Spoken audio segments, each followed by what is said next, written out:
Kenapa kita perhatikan negeri Syam? Karena Rasul mengatakan dalam hadis sahih riwayat Imam Muslim, al-imanu bisyam, iman itu nanti ada di negeri Syam. Orang yang perhatian kepada Syam, orang yang memberikan loyalitasnya kepada Syam, orang yang memberikan cintanya kepada Syam, orang yang berkorban untuk Syam, orang yang melindungi Syam, orang yang berpihak kepada Syam, orang yang membantu Syam, maka inilah orang yang beriman. Indonesia, Indo-Syam, saya kenal 4-5 tahun yang lalu kurang lebih.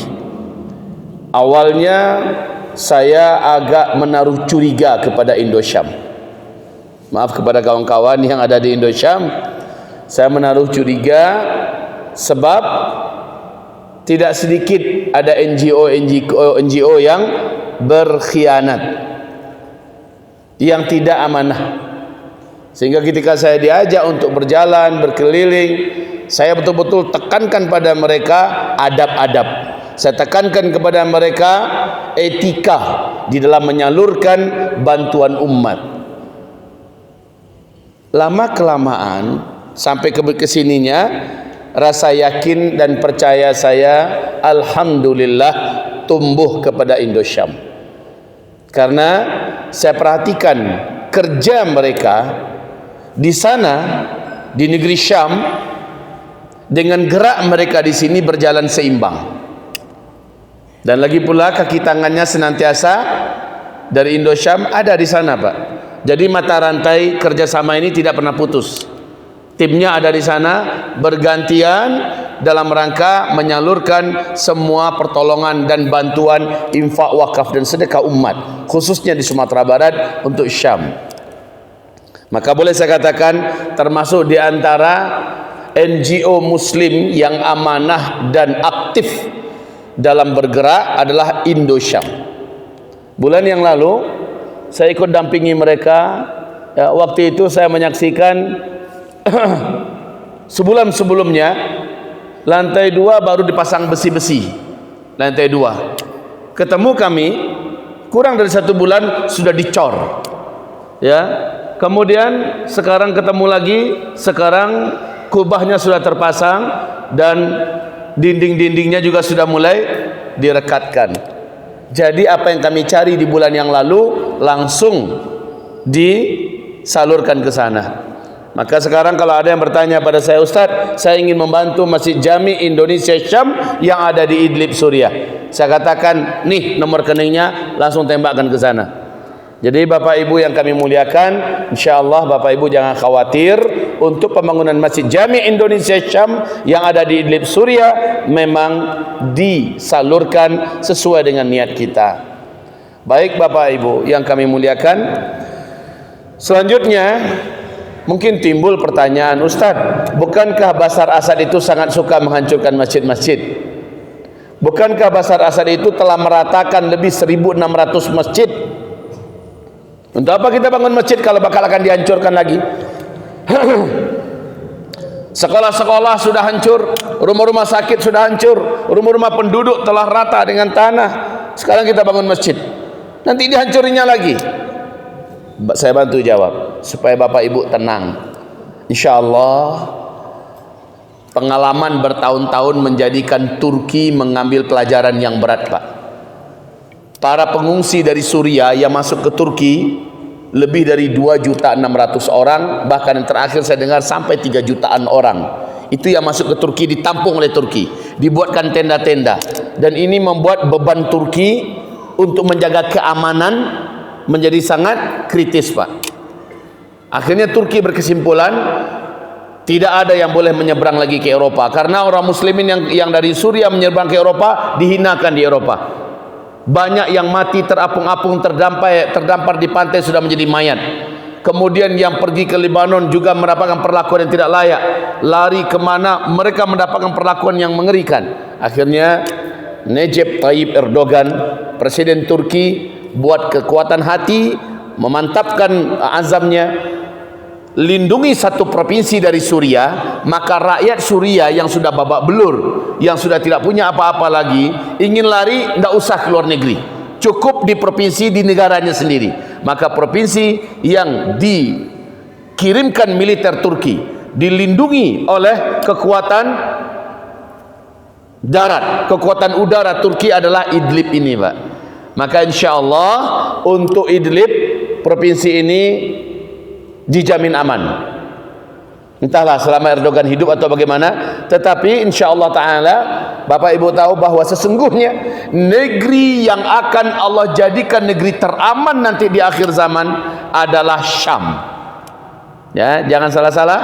Kalau sekarang ini Erdogan masih bisa meletakkan militernya melindungi Idlib, semoga saja ketika Islam bangkit, Idlib inilah salah satu di antara basis perjuangan umat.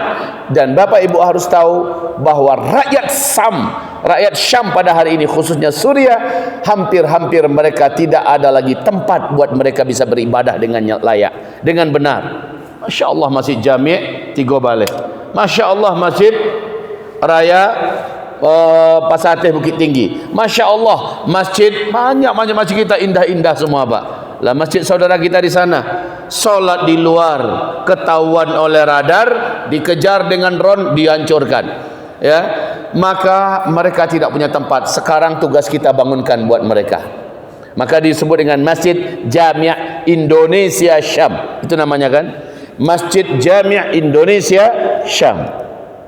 Bapak Ibu yang kami muliakan, setelah itu musim dingin ini juga, Bapak, dingin yang ada di sana di bawah 0 derajat. Tidak sedikit anak-anak kecil mati karena dingin itu masuk ke dalam tulang mereka. Janda-janda meregang nyawa, kakek-kakek tua dan emak-emak juga meninggal dunia karena diserang dan dibungkus oleh dingin yang dahsyat. Saya, Pak, di pesantren kami di Sadiq Laweh, itu kan ini pesantren, ini ada Bukit Al-Faris namanya, jaraknya hanya 300-400 meter, tapi agak tinggi sedikit, kira-kira 20 meter atau 15 meter lah. Tingginya baru 620 meter dari permukaan laut. Dingin, Pak, ketika kami bertenda di sana. Kami rutin bertenda, bawa santri-santri, guru-guru bertenda di situ.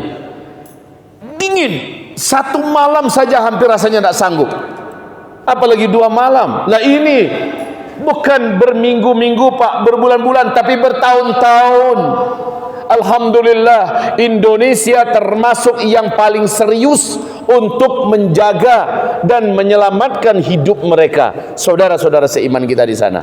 Nah, Bapak Ibu yang kami muliakan, malam hari ini kenapa kita perhatikan negeri Syam? Karena Rasul mengatakan dalam hadis sahih riwayat Imam Muslim, al-imanu bisyam, iman itu nanti ada di negeri Syam.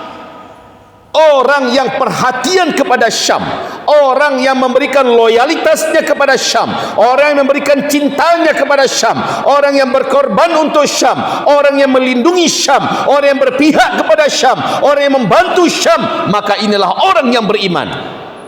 Apabila dia tidak menunjukkan tanda-tanda yang tadi untuk negeri Syam, falaisa fi sadrihi falaisa fi qalbihi min dzurrati iman, maka tidak ada dalam dadanya tanda-tanda iman itu. Karena Nabi berkata, wallahi la yu'min, wallahi la yu'min, wallahi la yu'min, demi Allah tidak beriman, demi Allah tidak beriman, demi Allah tidak beriman. Qalu wa man ya Rasulullah. Sahabat-sahabat mendengar 3 kali Nabi mengatakan demi Allah tidak beriman, 3 kali.